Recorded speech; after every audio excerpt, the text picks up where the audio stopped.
Buongiorno e ben ritrovati con una nuova edizione del TG Flash. Capodanno di sangue sulle strade siciliane, ha perso la vita in un incidente stradale il 26enne Matteo Virzì, originario di Belpasso. Il giovane si sarebbe schiantato contro il guardrail con la sua auto, una Peugeot 107, ferito anche l'amico che era con lui.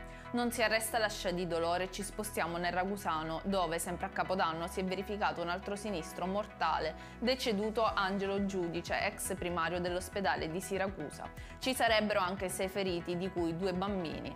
Ancora sbarchi di migranti a Lampedusa, allo stato attuale sono 352 gli ospiti presenti nell'hotspot. Tra questi anche 101 minori non accompagnati, sono in programma diversi trasferimenti per svuotare la struttura.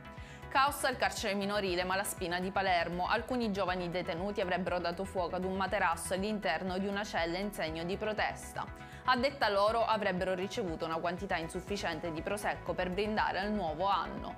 Recuperata dai sommozzatori della Polizia di Stato nelle acque di Mondello una preziosa anfora. Il reperto si trovava a 10 metri di profondità e testimonia che il mare siciliano rappresenta un autentico scrigno di tesori.